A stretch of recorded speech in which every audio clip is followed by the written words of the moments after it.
Ouais, franchement, on a bien achevé la semaine. C'était vraiment une semaine de travail. Ça faisait un moment qu'on ne s'était pas retrouvés après ce titre. Et voilà, on avait à cœur encore de travailler un peu plus. C'est vrai qu'on prend toutes les occasions qu'on a pour peaufiner un peu, pour être prêtre à l'instant T. Donc ouais, on prend tous les petits moments pour travailler et prendre du plaisir. Ce public, qu'est-ce que tu en as pensé de retrouver, toi qui es né dans les parages, voilà, c'était comment? Bah c'était top, c'était ouf, voilà, on a fait un peu le record sur un match de qualif avec voilà, plus de 9000 personnes, donc non, je suis très contente d'être née dans les alentours, donc non, je suis très contente. Sur le plan de l'équipe, au niveau des deux matchs, vous avez réussi à monter en régime. Le premier avait été compliqué, on va dire, sur la première période où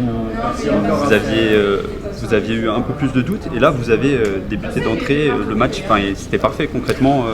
Après on a eu un peu plus d'entraînement tout ensemble. C'est vrai que quand on part un peu dans nos clubs, on a peut-être des dispositifs défensifs un peu différents. En attaque on travaille pas forcément la même chose. Donc c'est vrai que quand on se retrouve et que on commence un peu un match, on est un peu éparpillé de partout et on n'est pas tout ensemble en harmonie. Donc ça vient étape par étape. C'est vrai que la première mi-temps en Slovénie elle n'a pas été top, mais en deuxième mi-temps on était mieux. Et là on avait à cœur de faire un match complet de la première à la deuxième mi-temps, donc c'est ce qui s'est passé. Voilà, c'est ça que on va se dire étape par étape, de pas attendre la deuxième mi-temps pour se mettre dedans, mais dès la première minute être à fond. Quand tu avais vu le lieu de la rencontre, qu'est-ce que ça t'a fait, toi? Je me suis dit c'est ouf, pourquoi quand j'étais là il n'y en avait pas. mais non, ouais, c'est cool de pouvoir jouer dans une salle comme ça et de partager en tout cas avec un public une atmosphère aussi ouf. Justement, cette salle, comment tu la trouves, comment tu l'aperçois? Je dirais c'est un Bercy bis, clairement. On voit le public est prêt, je pense que tout le monde ne galère pas trop à voir ce qui se passe sur le terrain. Donc non, franchement, et même les locaux, les vestiaires, tout est top. Le coach semble presque étonné finalement qu'il y ait 9000 personnes, la capitaine aussi, 9000 personnes. Le coach disait on rattrape les garçons en termes d'affluence, ça aussi c'est une vraie fierté de se dire en province, il y a quasiment 10 000 personnes qui viennent vous voir. Ouais, c'est ouf parce que mine de rien maintenant on peut quand même rivaliser avec les garçons et je pense que c'est pas tous les sports qui puissent faire ça, donc non, ouais, c'est cool. En plus ça se passe en province et que c'est pas forcément dans une capitale, donc c'est encore plus gratifiant. L'idée c'est de poursuivre l'engouement cet été, on imagine? J'espère bien qu'on n'aura que des salles remplies. Après c'est un peu plus dispatché et puis voilà, mais en tout cas on a à cœur que les gens viendront nous soutenir parce que ça nous fait vraiment plaisir et ça nous aide. L'excitation, elle monte avant Paris 2024 ou est-ce que c'est encore trop tôt pour se projeter pour le moment?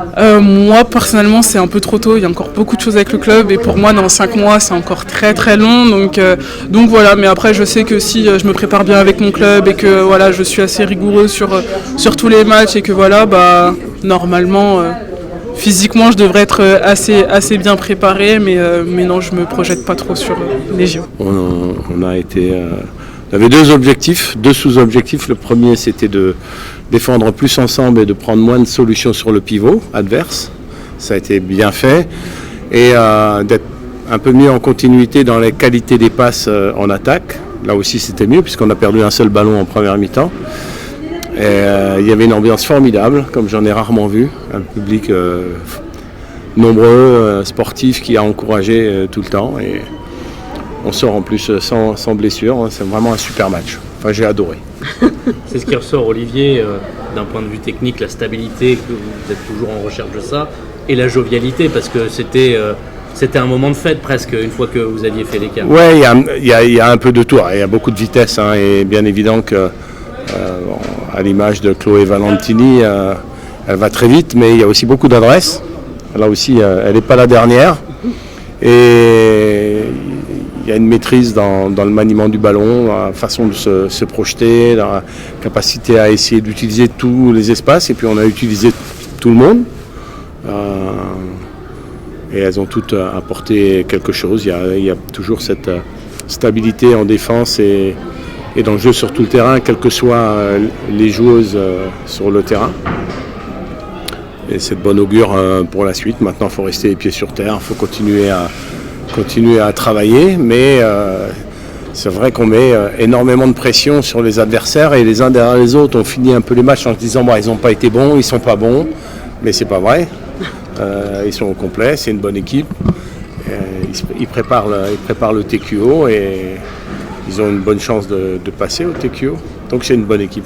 Mais l'équipe de France est au-dessus. Pardon, vous êtes sur une série d'invincibilité depuis l'Euro 2022. Comment tu l'apprécies, ça, toi? Ah, beaucoup. Je ne dois pas être le seul, hein, parce que quand on en parle, je vois les yeux qui pétillent et qui s'allument. Ouais, c'est bien, on va continuer.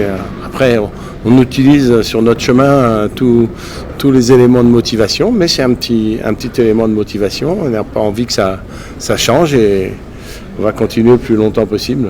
Sur ce match, tu as remis Florian en jeu dans les buts. Ça veut dire que tu cherches encore un peu ton équilibre sur ce poste-là? Ça veut dire surtout qu'on a une vision bienveillante des choses et que lorsque des joueuses nous accompagnent dans l'entraînement et qu'on peut leur donner du temps de jeu, eh bien on leur donne. C'est nécessaire, on s'est investi en défense, on a été agressif, on a fait notre jeu et je pense que c'était important.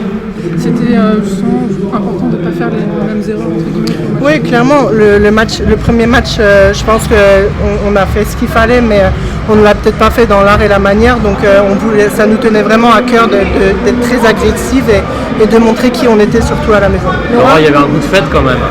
Il y avait un goût de fête. Ouais, c'était cool, je m'attendais pas du tout à ça, donc je pense que c'est trop cool. C'est vrai qu'à chaque fois quand on quitte les compétitions, on bâcle je peux pas dire qu'on bâcle le truc, mais on rentre vite en club, pardon, excusez-moi. Et on n'a pas vraiment cette célébration-là, et le fait de pouvoir faire ça ce soir, c'était trop cool. Franchement, je me suis amusée et c'était vraiment, ça m'a refait vivre de belles émotions, donc c'était cool. Je pense que ça nous tient à cœur, mais c'est surtout, je sais pas si c'est ça qui nous tient à cœur, mais ce qui nous tient à cœur, c'est surtout la stabilité, rester sur nos bases, rester stable, sereine, tout ce qui n'a fait que d'augmenter pendant le championnat du monde.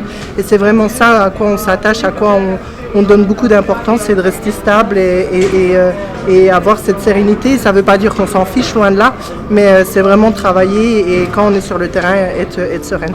Chloé, toi, tu es la première marqueuse dans cette salle. Est-ce que ça fait un petit truc?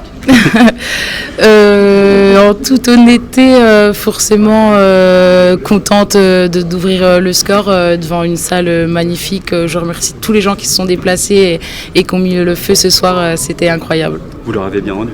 Oui, j'espère.